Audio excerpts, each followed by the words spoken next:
Hello! Starting on page 334. Ooh, gotta get under the mic.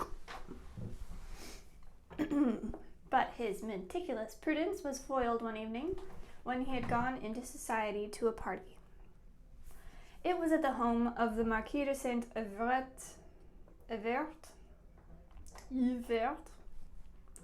on the last, for that year, of the evenings on which she had invited people to hear the musicians whom she would afterwards use for her charity concerts. Swann, who had wanted to go to each of the preceding evenings in turn and had not been able to resolve to do so, had received, while he was dressing for this one, a visit from the Baron de Charlus, who was coming with an offer to return with him to the home of the Marquis, if his company would help him to be a little less bored there, a little less sad. But Swann had answered, "You can't doubt how much pleasure I would take in being with you, but the greatest pleasure you could give me would be to go to see Odette instead. You know what an excellent influence you have on her. I believe she's not going out this evening before she goes to see her old dressmaker, and I'm sure she would be delighted to have you accompany her there. In any case, you'll find her at home before that. Try to amuse her, and also talk some sense to her. If you could arrange something for tomorrow that she enjoys, and that we could all three do together. Also, try to begin planning for this summer. See if there's something she might want to do. A cruise we might all three take. I don't know. I'm not counting on seeing her tonight myself. Still, if she wanted to see me, or if you were to find a way, you would only need to send me word at Madame de Saint-Evert's up to midnight, and afterward at home. Thank you for all that you do for me. You know how very fond I am of you." The Baron promised to go and pay the visit that Swann wanted after he had driven him to the door of the Saint-Evert house, where Swann arrived, soothed by the thought that Marquis de Charlus would be spending the evening in the Rue Le Perouse, but in a state of melancholy indifference to everything that did not concern Odette, and in particular to the accoutrements of fashionable life, which gave them the charm that is to be found in anything which, being no longer an object of our desire, appears to us in its own guise. As soon as he descended from the carriage, in the foreground of that fictitious summary of their domestic life which hostesses like to offer their guests on ceremonial occasions, and in which they seek to respect accuracy of costume and setting, Swann enjoyed the sights of those descendants of Balzac's tigers, the grooms who normally followed along on the daily outing, now hatted and booted and posted outside in front of the house on the soil of the avenue, or in front of the stables like gardeners lined up at the entrances to their flower beds. Particular tendency he had to look for analogies between living people, and portraits in museums was still active, but in a more constant and general way. It was society as a whole, now that he was detached from it, which presented itself to him as a series of pictures. In the hall, which in the old days, when he went out regularly into society, he would walk into wrapped in his overcoat and leave in his tails, but without knowing what happened there, his mind having been, during the few moments he stayed there, either still at the party he had just left, or already at the party he was about to be shown into. For the first time he noticed, woken by the unexpected arrival of the late guest, the scattered pack of magnificent, tall, idle footmen sleeping here and there on benches and chests, who, raising their sharp, noble greyhound profiles, stood up and gathered in a circle around him. One of them, of a particularly ferocious aspect, and rather like the executioner in certain Renaissance paintings which depict scenes of torture, advanced upon him with an implacable air to take his things, but the hardness of his steely gaze was compensated by the softness of his cotton gloves, so that as he approached Swann, he seemed to be showing contempt for his person and consideration for his hat. He took it with a care to which the exactness of his balance gave something meticulous, with a delicacy rendered almost touching by the evidence of his strength. He then passed it to one of his assistants, new and timid, who expressed the terror he felt by casting wild glances in all directions, and displayed the agitation of a captive animal in the first hours of its domestication. A few steps away, a sturdy fellow in livery mused motionless, statuesque, useless, like the purely decorative warrior one sees in the most tumultuous paintings by Montaigne. Lost in thought, leaning on his shield, while others beside him rush forward and slaughter one another. Detached from his group of companions as they pressed around Swann, he seemed as resolved to take no part in the scene, which he followed vaguely with his cruel sea-green eyes, as if it were the massacre of the innocents or the martyrdom of St. John. He seemed, in fact, to belong to that race which has vanished, or which perhaps never exists except in the altarpiece of San Zeno, or the frescoes of Eremitani, where Swann had encountered it and where it dreams on still, and which issued from the impregnation of an ancient statue by one of the masters Paduan models, or some Albrecht du Saxon. Sorry for all of the names. And the locks of his red hair, crimped by nature but glued by brilliantine, were treated boldly as they are in the Greek sculpture which the painter from Mantua studied so constantly, and which, if out of all creation it depicts only man, it is at least able to derive from his simple forms richness so varied as though borrowed from all of living nature, that a head of hair and the smooth rolls and sharp breaks of its curls, or the superimposition of the threefold flowering diadem of its tresses, looks at once like a bundle of seaweed, a nest full of doves, a branch of hyacinths, and a coil of snakes. Still others, also colossal, stood on the steps of a monumental staircase to which their decorative presence and marmoreal immobility might have induced one to give the same name as the one in the ducal palace, staircase of the giants, and which Swann began to climb with the sad thought that Odette had never ascended it. Oh, with what joy by contrast he would have gone up the dark, evil-smelling, and rickety flights to the little retired dressmakers, in whose fifth floor he would have been so happy to pay more than the price of a weekly stage box at the opera for the right to spend the evening when Odette came there, and even on the other days, so as to be able to talk with her, to live among the people she was in the habit of seeing when he was not there, and who, because of that, seemed to him to harbor something of his mistress's life that was more real, more inaccessible, and more mysterious. Whereas in the old dressmaker's pestilential and longed-for staircase, there was no second service stair. One saw, in the evening, in front of each door, an empty, dirty milk can, set out in readiness on the mat. On the magnificent and disdained staircase which Swann was mounting at that moment, on either side at different levels, in front of each anfractuosity formed in the walls by the window of the lodge or the entrance to a set of rooms, representing the domestic service which they directed, and paying homage to the guests on their behalf, a concierge, a majordomo, a steward, good people who lived the rest of the week somewhat independent in their domains, dined there at home like small shopkeepers, and by tomorrow would perhaps be in the bourgeois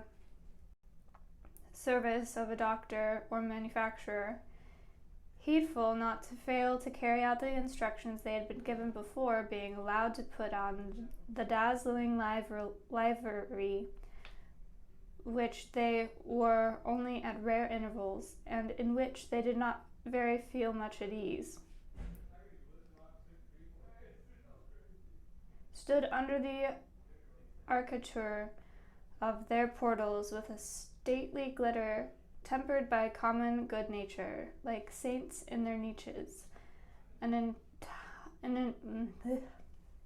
enormous usher, dressed as though he were in church, struck the flagstones with his staff as each new arrival passed. Having reached the top of the staircase, up the length of which he had been followed by a wan-faced servant with a little bunch of hair tied in a codagun at the back of his head like a Goya sexton or a scrivener in an old play, Swann passed in front of a desk where valets, seated like notaries in front of great registers, stood up and inscribed his name. He then crossed a little vestibule, which, like certain rooms arranged by their owners to serve as the setting for a single work of art, from which they take their name and deliberately bear, contained nothing else, displayed at its entrance like some precious effigy by Benvenuto Cellini, representing a watchman, a young footman, his body bent slightly forward, lifting from his red gorget a face even redder, from which burst forth torrents of fire, timidity, and zeal, and who, piercing with his impetuous, vigilant, distracted gaze the Aubusson tapestries hung before the drawing room where people were listening to music, appeared with a military impassivity or a supernatural faith, an allegory of alarm, an incarnation of alertness, a commemoration to the call of arms. To be watching, angel or sentinel, from the tower of a castle or cathedral, for the appearance of the enemy or the hour of judgment. Now Swann had only to enter the concert room, whose doors an usher loaded with chains was opening for him with a bow, as he would have handed over to him the keys of a city. But he thought of the house in which he might have been at this very moment if it had permitted it, and the memory he glimpsed of an empty milk can on a doormat wrung his heart. Swann rapidly recovered his sense of how ugly men could be, when, beyond the tapestry hangings, the spectacle of the servants was followed by that of the guests. But even the ugliness of these faces, though he knew it so well, seemed new to him, since their features, instead of being size usable in a practical way for the identification of a certain person who had until then represented a cluster of pleasures to pursue, worries to avoid, or courtesies to pay, now remained coordinated only by aesthetic relations, within the autonomy of their lines. And of these men in whose midst Swann found himself hemmed in, even the monocle which many wore, and which formerly would at the very most have allowed Swann to say that they wore a monocle, having now been released from signifying a habit, the same for everyone, appeared to him with a sort of individuality. Maybe because he did not regard General de Froberville and the Marquis de Breault, who were talking to each other just inside the door, as more than two figures in a painting, whereas for a long time they had been useful friends who had introduced to him the Jockey Club and supported him in duels. The general's monocle stuck between his eyelids like a shell splinter in his vulgar, scarred, overbearing face, in the middle of a forehead which it blinded like the Cyclops' single eye, appeared to Swann like a monstrous wound that might have been glorious to receive but was indecent to show off, whereas the one that Marquis de Breault added, as a badge of festivity, to the pearl gray gloves, the opera hat, and the white tie, and substituted for the familiar lorgnette, as Swann himself did, for going out into society, bore, glued to its other side like a natural history specimen under a microscope, an infinitesimal gaze, teeming with friendliness that smiled constantly at the loftiness of the ceilings, the beauty of the preparations, the interest of the programs, and the excellence of the refreshments. "Well now, here you are. Why, it's been an eternity since we last saw you," said the general to Swann, and, noticing his drawn features, and concluding from this that it was perhaps a grave illness that kept him away from society, he added, "You look quite well, you know." While Marquis de Breuil asked, "My dear, what in the world are you doing here?" of a society novelist who has just positioned in the corner of his eye a monocle which was his only organ of psychological investigation and pitiless analysis, and who answered with an air of mystery and self-importance, rolling the R, "I am observing." The Marquis de Forestil's monocle was minuscule and had no border, and requiring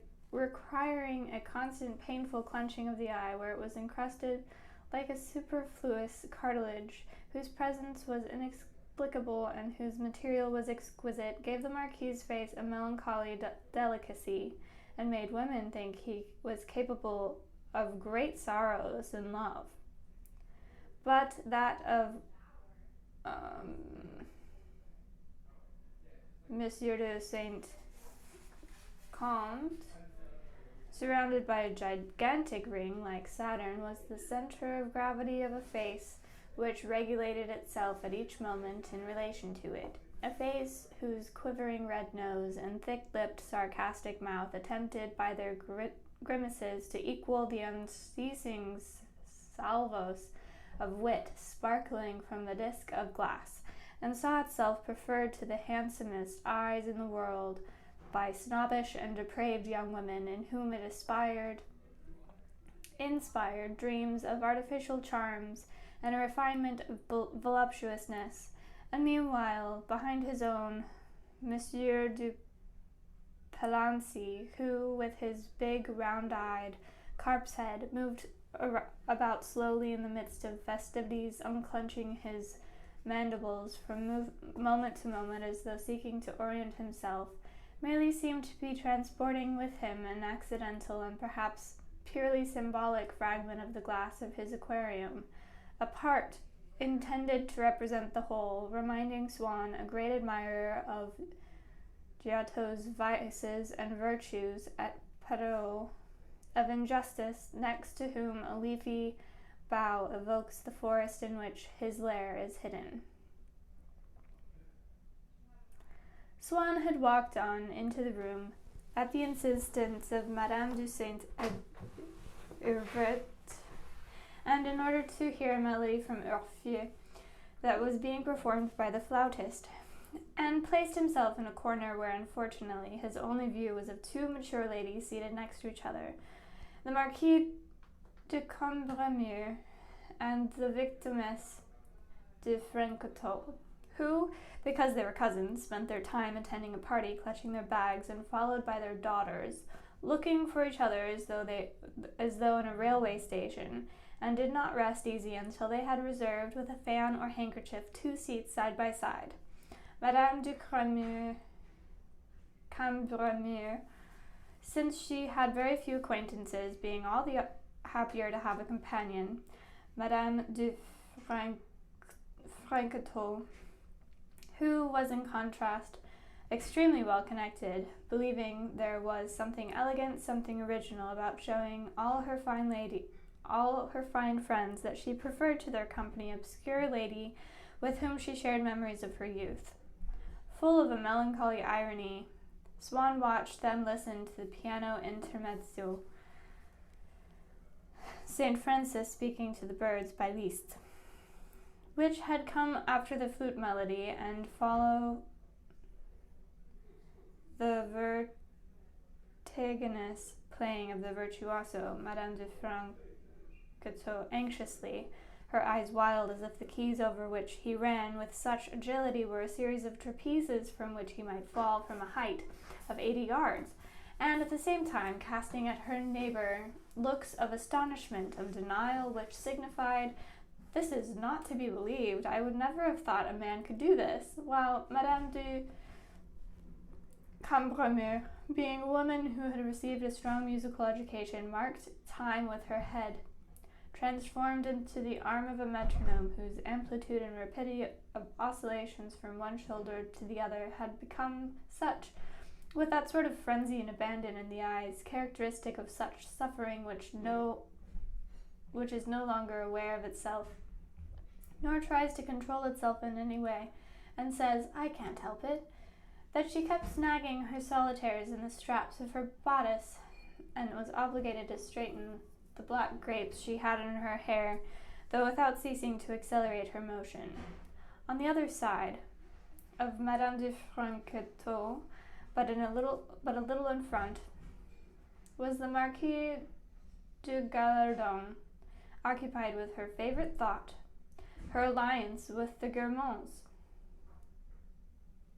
which in the eyes of the world and in her own was the source of a good deal of glory along with some shame, the most brilliant of them keeping her a bit at a distance, perhaps because she was tiresome, or because she was spiteful, or because she was from an inferior branch, or perhaps for no reason. When she found herself next to someone she did not know, at this moment, Madame de Franquetot, it would pain her that her own awareness of her kinship with their Guermantes could not be manifested outwardly in a visible characteristic,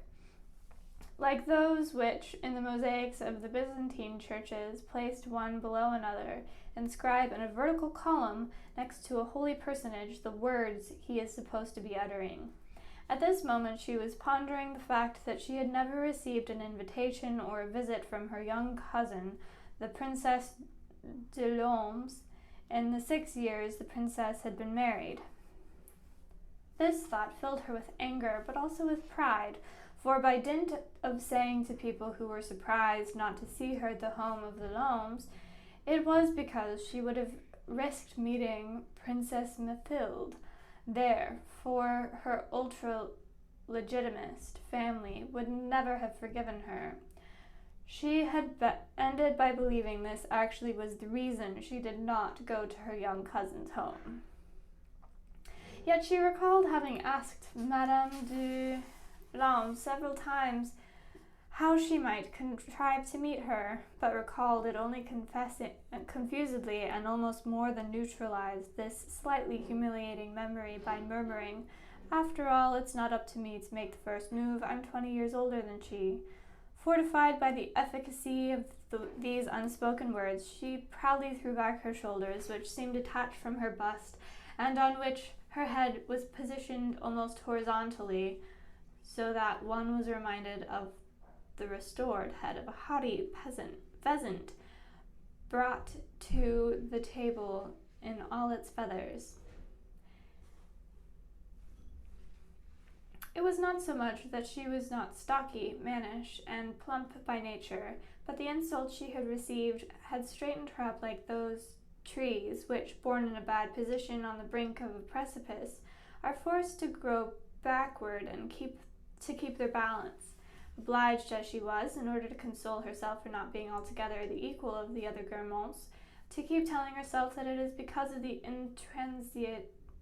intransigence of her principles and her pride that she did not see them very often, this thought had ended by shaping her body and giving her thoughts an imposing sort of presence that passed in the eyes of the bourgeois women for a sign of breeding, and sometimes disturbed with a fleeting desire for the clubman's weary glances. If Madame de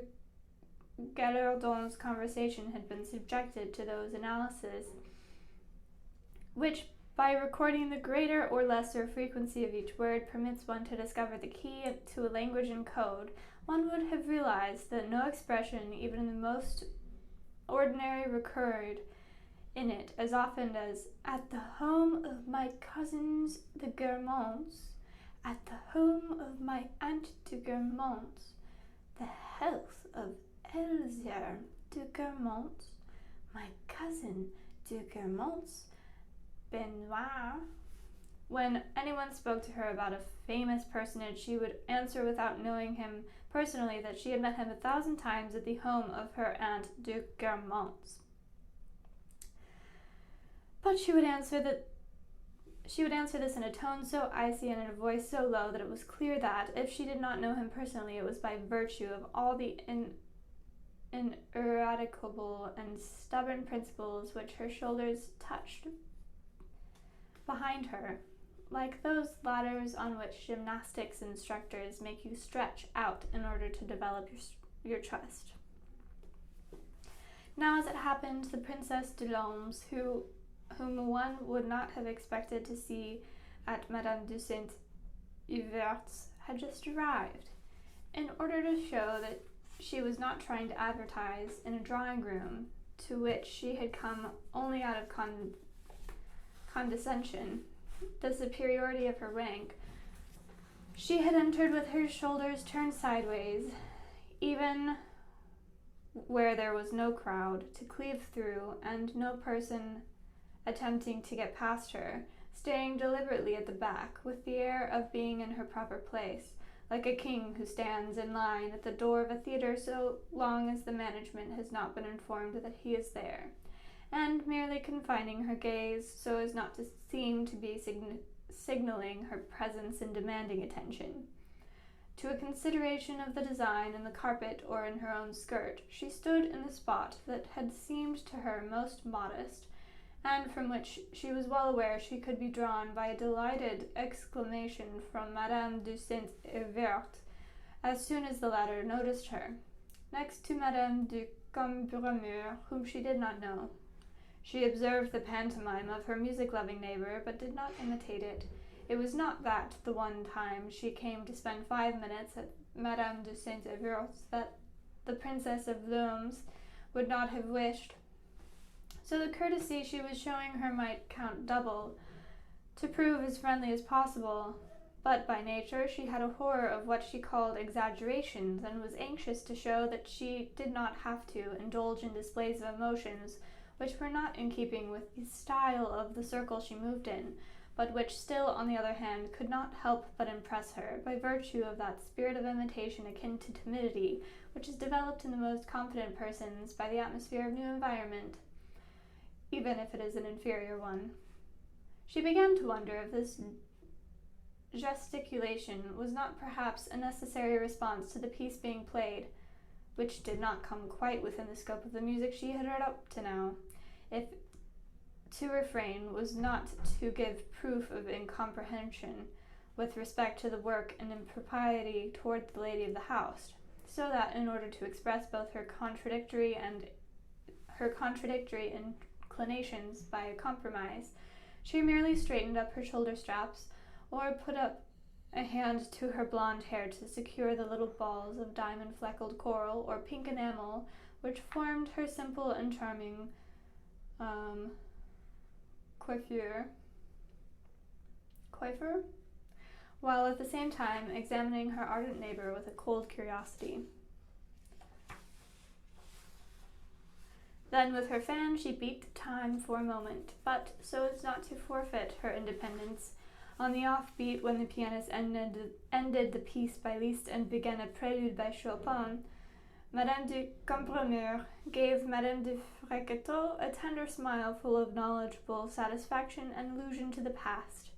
When she was young, she had learned to caress the phrases of Chopin with their sinuous and exclusively long necks, so free, so flexible, so tactile, which began by seeking out and exploring a place for themselves far outside and away from the direction in which they started, far beyond the point which one might have expected them to reach, and which frolicinous fantasy distance, only to come back more deliberately with a more premeditated return,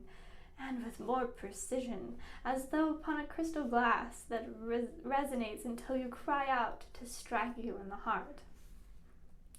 Living in a provincial family that had few friends, scarcely ever going out to a ball, she had intoxicated herself in the solitude of her manor house, with all those imaginary dancing couples,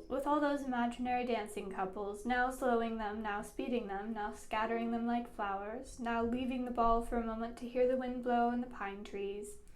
at the edge of the lake, and suddenly seeing, as he came toward her there, more unlike anything anyone had ever dreamed of than an earthly lover could be, a slender young man in white gloves whose voice had a strange false lilt to it, but nowadays the old-fashioned beauty of that music seemed stale, having fallen in the esteem of this discriminating public over the past several years. It had lost its position of distinction and its charm, and even those whose taste is bad no longer took more than an unacknowledged and moderate pleasure in it. Madame de Cambremer